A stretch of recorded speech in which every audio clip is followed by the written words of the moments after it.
జహంగీర్ ఖాన్ ని రోడ్డు మీద దిప్పుతున్నారండి పోలీసులు.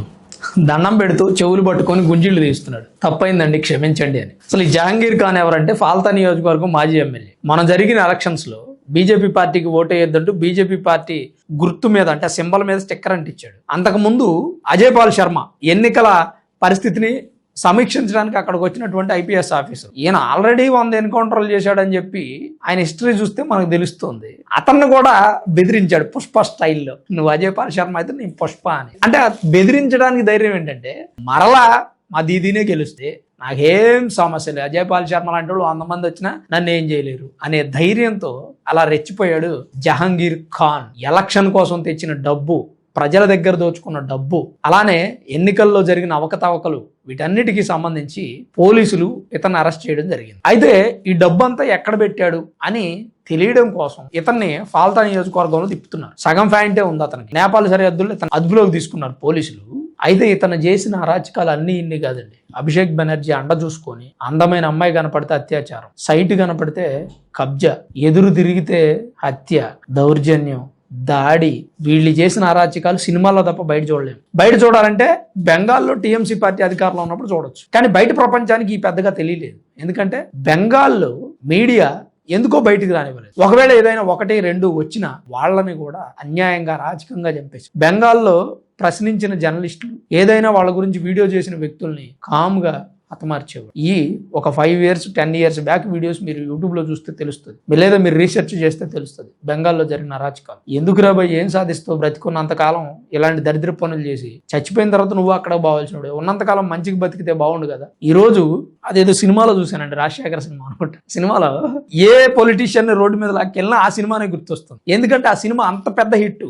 ఆ సీను ఇప్పటికీ ఎవర్ గ్రీన్. రామిరెడ్డి విలను అంటే నీలకంఠ అంటారు కదా, ఆయన బట్టతలు వేసుకున్నప్పుడు చనిపోయారు మేబీ. రాజశేఖర్ గారు అందులో హీరో. ఈయన కొట్టి రోడ్డు మీద లాక్కెళ్తూ ఉంటారు రోడ్డు మీద. ఆ సీన్ ఎప్పుడు గుర్తొస్తుంటుంది. అలా జరుగుతుంది ఇప్పుడు ఈ జహంగీర్ ఖాన్ పరిస్థితి. బెంగాల్లో అరాచకాలకు పాల్పడి దారుణాలు చేసినటువంటి వ్యక్తుల పరిస్థితి ఇప్పుడు ఇలా ఉంది. ఒకప్పుడు ఎందుకు లేదు అని మీలో చాలా మందికి డౌట్ రావచ్చు. ఒకప్పుడు వీళ్ళ మీద ధైర్యం చేసి కేసు పెట్టిన వ్యక్తి లేడు. పోలీసులు కూడా వీళ్ళని ప్రశ్నించలేరు. పోలీసులు దాకా పోతారు ఏంటంటే సిబిసిఐడి వాళ్ళని 5 రోజులు బంధించారు వీళ్ళు టీఎంసీ నేతలు. మీరు నమ్మకపోతే గూగుల్లో సెర్చ్ చేసుకోండి. మొన్న ఎలక్షన్స్ కు ముందు ఎస్ఐఆర్ జరుగుతుంటే న్యాయాధికారులను బంధించారండి.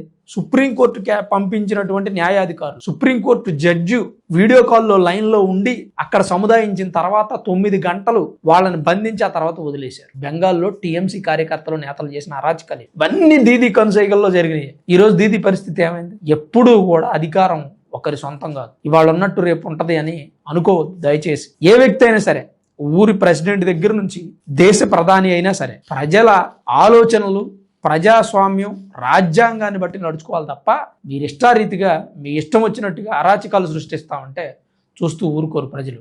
ఆ 15 సంవత్సరాలు బెంగాల్ ప్రజలు అనుభవించినటువంటి కష్టాలు ఈరోజు తీర్చుకుంటూ ఉన్నారు. ఇప్పుడు పోలీసులు ఇతన్ని అరెస్ట్ చేసి తీసుకెళ్తున్నారు కదా. పోలీసులు అరెస్ట్ చేసి తీసుకెళ్లిన నేతలు కొంతమంది అయితే ప్రజలే బుద్ధి చెప్తున్న నేతలు చాలా మంది. 10 మందిలో 7గురికి ప్రజలే బుద్ధి చెప్తున్నారండి. నేను చెప్పాను ప్రీవియస్ వీడియోస్లో, నేతల దగ్గర నుంచి డబ్బులు వసూలు చేస్తున్నారు. మా డబ్బులు మాకు ఇచ్చారా బై, లంచం డబ్బులు తీసుకున్నాం, అప్పుడు మా పని చేయలేదు, ఇప్పుడు డబ్బులు ఇచ్చేసాయి అల్లాక్కుంటున్నారు. కొంతమంది నేతలు స్వయంగా వాళ్ళే డబ్బులు తిరిగి ప్రజలకు ఇస్తున్నారు. ఇవ్వకపోతే ప్రజలు దాడి చేస్తున్నారు, ఇంటి మీద పడి కొట్టేస్తున్నారు. మా డబ్బులు ఎవరో బాబా, కోడిగుడ్లతో నెత్తి మీద కొడుతున్నారు, లేదంటే చెప్పులు దండేసి అరగుండు గీకి గాడిదల మీద దున్నపోతుల మీద ఊరేగిస్తూ. బెంగాల్ ప్రజల ఆవేశం ఇప్పుడు బయటపడింది. ఒక ప్రభుత్వం సపోర్టు. ఈరోజు సువేంద్ర అధికారి బీజేపీ పార్టీ తరఫున గెలిచారు కదా. ఆయన గెలిచిన తర్వాత ప్రజల్లో కాస్త ధైర్యం వచ్చింది. ఇప్పుడు ఎలా ఆలోచిస్తున్నారంటే ప్రజలు, ఇప్పుడు ఇంతకుముందు టీఎంసీ నేతని ప్రజలు ఇంటికి వెళ్ళి కొట్టలేరు, కొడితే టీఎంసీ పార్టీ వాళ్ళని బొంద పెడుతుంది. కానీ ఇప్పుడు కొట్టగలుగుతున్నారు. ఎందుకంటే వాడు చేసిన అరాచకాలు ఆల్రెడీ కేసులు నమోదై ఉంటాయి కాబట్టి ప్రజలు తిరగబడి కొట్టారనుకోండి, వీడిని తీసుకెళ్లి అరెస్ట్ చేస్తారు. బాబు నువ్వు చేసిన తప్పు కాబట్టి ప్రజలు తిరగబడి కొట్టారు, నీ మీద ఉన్న కేసులు ఏంటో చూద్దామని చెప్పి పోలీసులు కూడా తీసుకెళ్లిపోతారు. మొన్న అట్లనే ఒక టీఎంసీ లీడర్ని ప్రజలు ఇంట్లోకి వెళ్ళి కొడుతుంటే పోలీసులు వచ్చి అతనికి ప్రొటెక్షన్ ఇచ్చి స్టేషన్కి తీసుకెళ్లిపోయారు. అలాంటి పరిస్థితి ఈరోజు బెంగాల్లో ఉంది. ఇక బెంగాల్ ప్రభుత్వం చేస్తున్నటువంటి మంచి పని ఏంటంటే ఇప్పటికీ 4800 మంది అక్రమ వలసదారులు అంటే బంగ్లాదేశ్కు సంబంధించిన వ్యక్తులను తిరిగి వెనక్కి పంపించి ఇంకా సెర్చ్ ఆపరేషన్ జరుగుతుంది. ఇంకెంతమంది ఉన్నారు ఈ చొరబాటుదారులు అనేది వెతుకుతూ ఉన్నారు. వాటన్నిటిని ఖచ్చితంగా బెంగాల్ ప్రభుత్వం వెలికి తీస్తుంది. హైదరాబాద్లో కూడా నిన్న ఒక 7గురు అక్రమ వలసదారులు బంగ్లాదేశ్కు సంబంధించిన వాళ్ళని అరెస్ట్ చేయడం జరిగింది. ప్రతి చోట ప్రభుత్వం గాలింపు చర్యలు చేపట్టి అక్రమ వలసదారులు బంగ్లాదేశ్, పాకిస్తాన్, టిబెట్, మయన్మార్ వీళ్ళందరినీ పంపించేయాలండి. మన దేశంలో వాళ్ళు ఉండి మన సంపదను కొల్లగొట్టడం, మన హక్కులు అనుభవించడం, మన ప్రజాస్వామ్యం ప్రకారం బ్రతకడం, వాళ్ళ నెక్స్ట్ జనరేషన్స్ మళ్ళీ ఇక్కడే రాజకీయాల్లో పోటీ చేసి మనల్ని పరిపాలించడం ఏంటి దరిద్రం? ఈ దరిద్రాన్ని ఎవరు ఎల్లగొట్టాలి? ప్రభుత్వాలు ఎల్లగొట్టాలి.